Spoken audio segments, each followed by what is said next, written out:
I had a sneaky idea. I bought a pair of sunglasses and pretended to be a blind person. Then I went for an interview at a blind massage center. Since my skills were good, I managed to get the job successfully. I worked as a salesman during the day and pretended to be a blind masseur at night. At first, I thought that would be it. The money that I earned from being a blind masseur was enough to support my family. After working as a blind masseur for 2 weeks, my boss suddenly wanted to talk to me. Your customers all praise your good techniques. They say that you always make them feel very comfortable. I let out a sigh of relief. He then said, "Lucas, since you're doing great, I want to give you an opportunity. Do you want to earn more money?" I was momentarily stunned and immediately nodded. Of course. My boss nodded in satisfaction. I was a little excited. I saw he was staring at me. He suddenly reached out, and it seemed like he wanted to poke my eyes. I shivered and instinctively wanted to dodge. However, I stopped myself just in time. I was pretending to be blind. I should not be able to see anything. If I moved, it would give away the truth.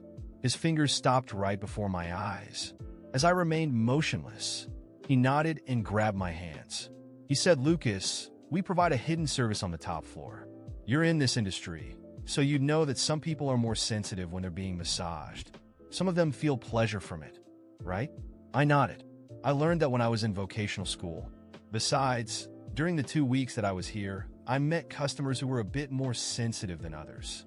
They could not bear the stimulation from the massage after a short while. Those who are on the top floor are our VIPs. You have to be careful not to provoke them. If they like your service, you'd be able to earn a lot of money. A little tip from them might be worth more than your salary.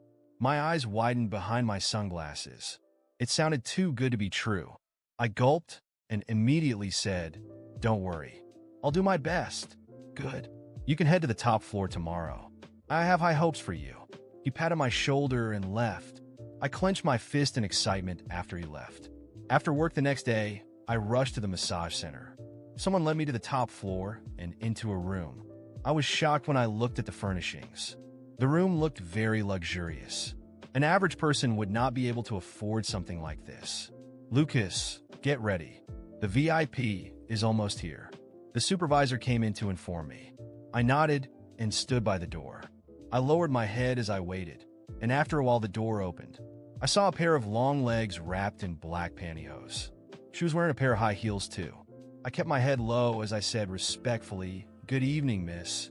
I'm Monsieur number 888. I look forward to serving you today. Are you new?" She asked as she stood before me. I nodded. "Yes, Mississippi, look up," she said. I raised my head. Through the sunglasses, I met her eyes. I was completely dumbfounded. Camila Dunn. I could not believe it. Camila was the CEO of our company. Almost all male colleagues fantasized about her. I was no exception. I was a normal man after all, even though I was married. It stirred some feelings in me whenever I saw a beautiful woman like Camila, but I had not expected to see her here. "Take off your sunglasses. I don't like when people talk to me with sunglasses on," Camila said coldly.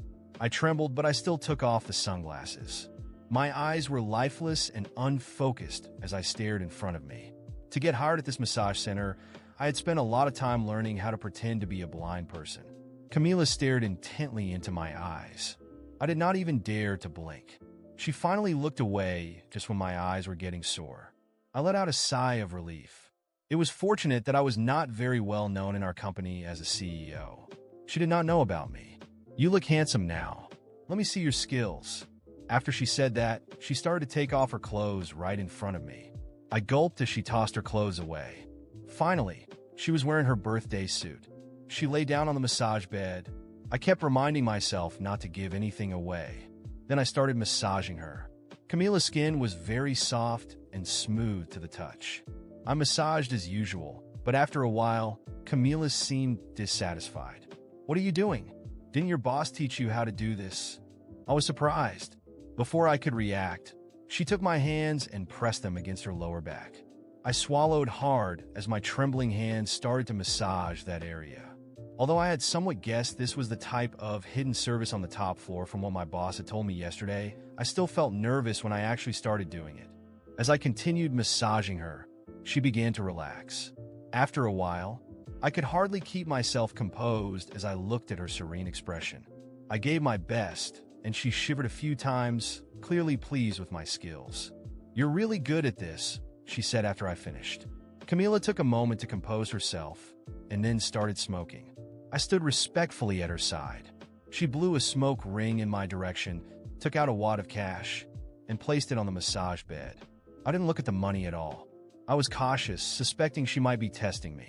As expected, I noticed her watching me from the corner of her eye. When she saw I didn't react, she nodded, satisfied. "This is your tip. I'll request your services again next time." She placed the money in my hand. I secretly breathed a sigh of relief.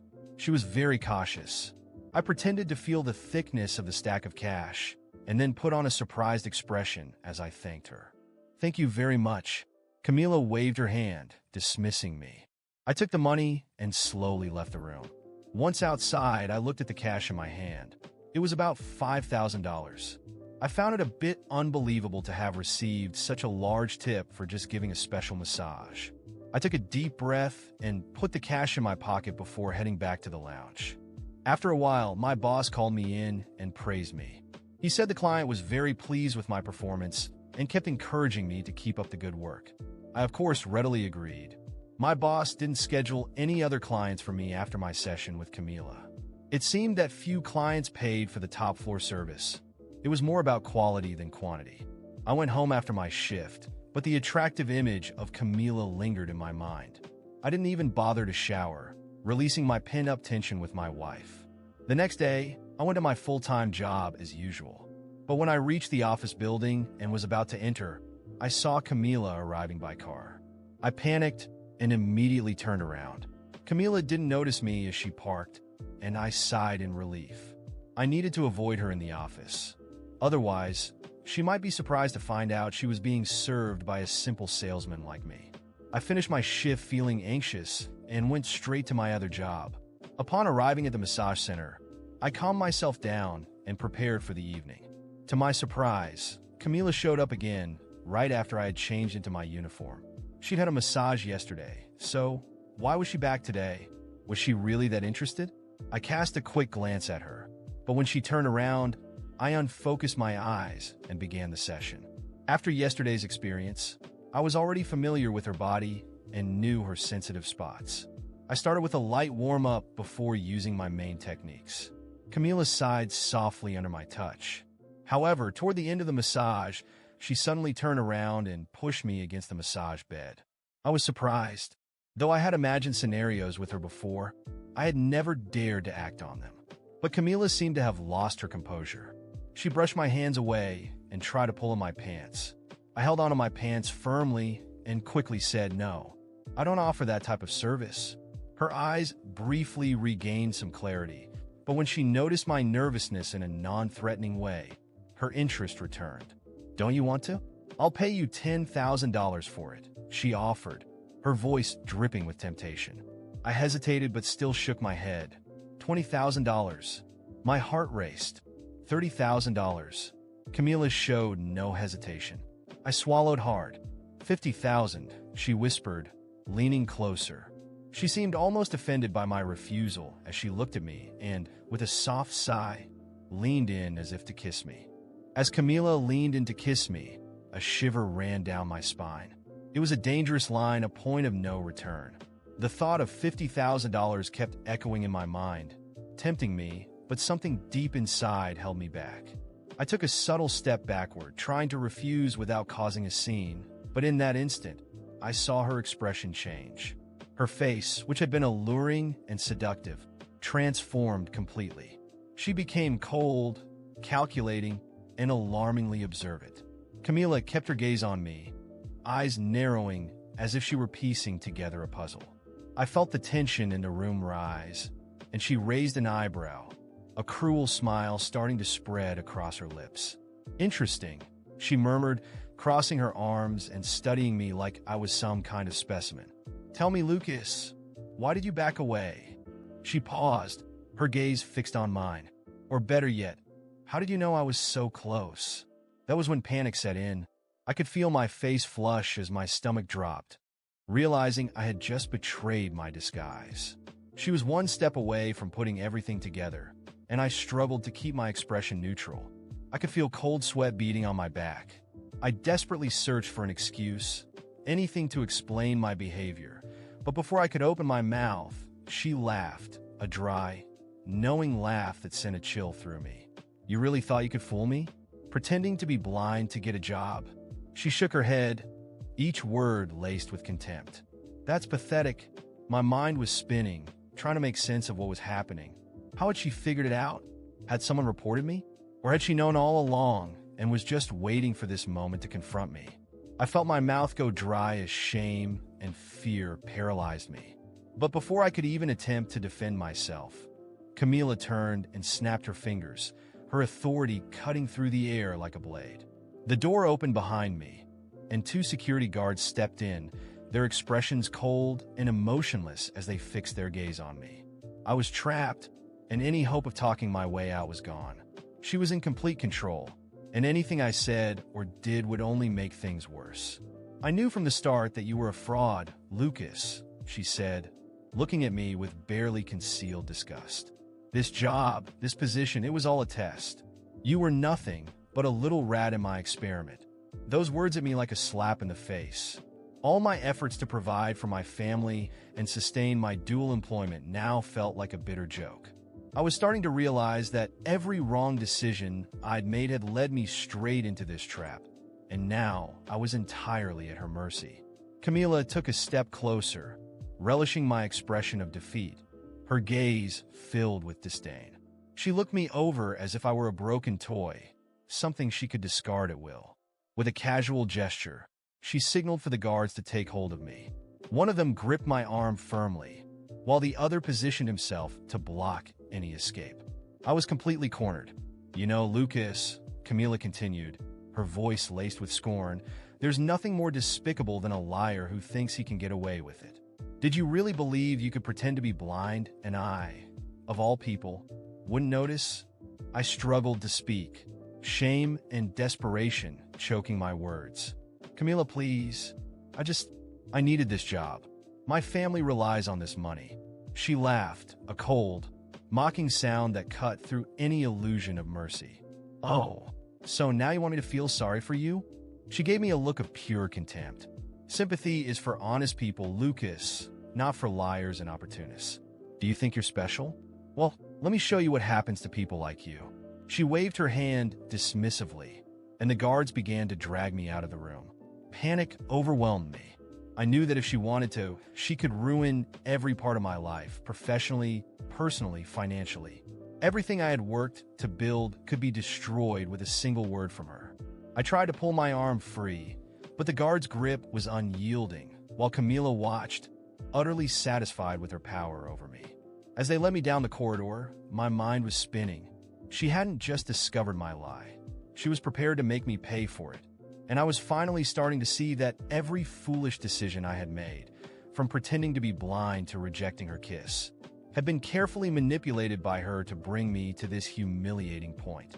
I felt like a puppet, with every move controlled by her, leading me toward my downfall. The guards threw me out of the building, shutting the door in my face, leaving me stunned, Camila's words still ringing in my ears. I felt a knot tightening in my throat, the weight of the situation settling over me like a ton of bricks. I was finished. I knew that even if I tried to find work elsewhere, Camila's influence would make sure no one would hire me. It was only a matter of time before word got around. I walked home slowly, each step heavier than the last. My mind was a whirlwind of anger, shame, and despair. I had failed not only as a professional, but as a husband and provider. How could I face my wife? How would she react when she learned not only that I had lost my job, but that our entire life was about to collapse because of my lies? Camila's proposal came as an unexpected shock a few days after the incident.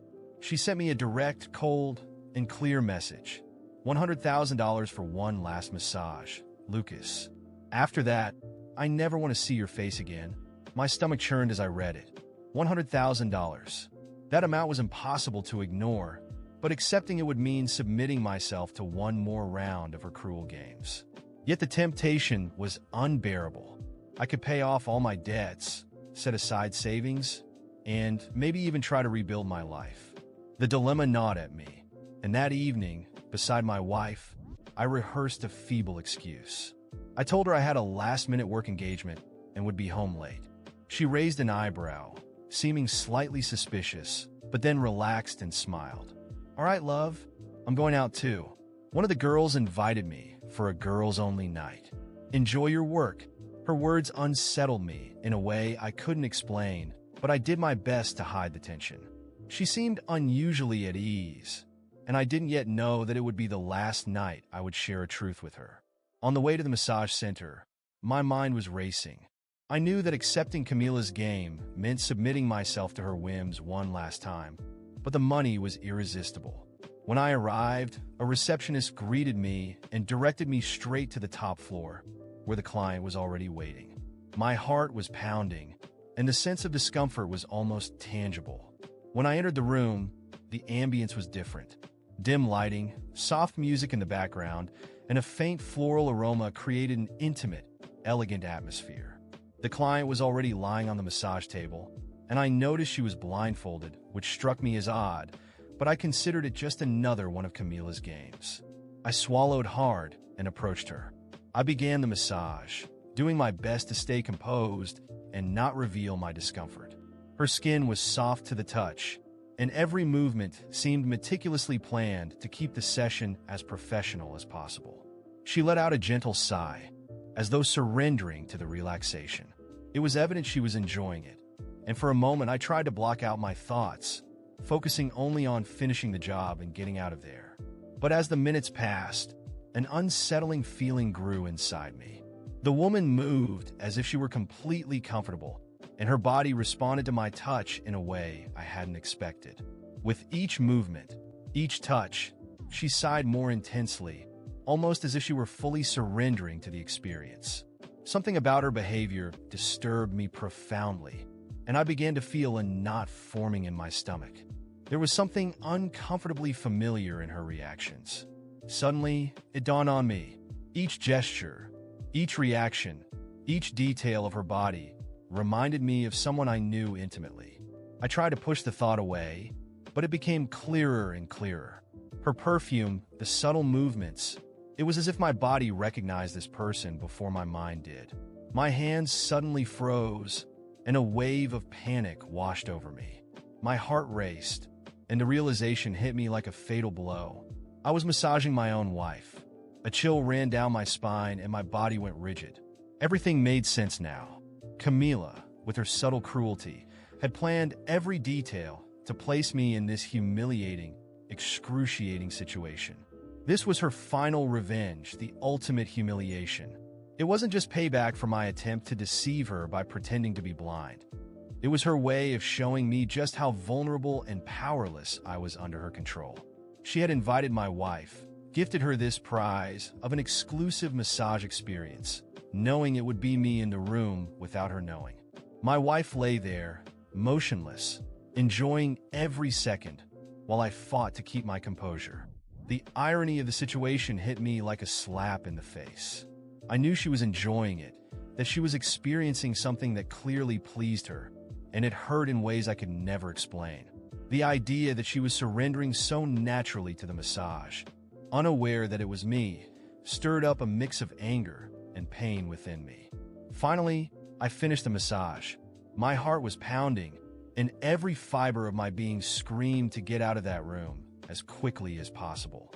As I pulled back, my wife let out a soft sigh, still relaxed, and I knew I would never be able to look at her the same way again.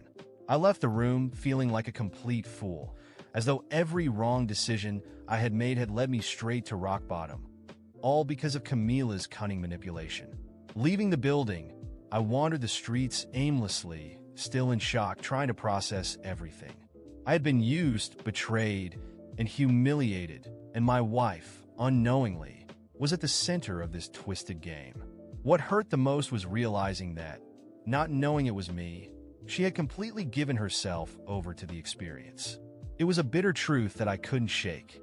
Later, at home, I sat on the couch, drowning in heavy silence. After a while, My wife came home, smiling, as if returning from a light, fun night out. She avoided making eye contact and casually offered an excuse about where she'd been, unaware that I knew everything. That was the last straw for me. I realized that the marriage I had fought so hard to maintain was already in ruins. That silent, unintentional betrayal was the final blow. I stood up, and before she could say anything, I asked for a divorce. Her face turned to one of surprise and confusion, and she tried to understand what was happening. But I had no explanations left to give. I didn't want to talk, didn't want to argue. I simply pulled away, gathered my things, and walked out of that house without looking back.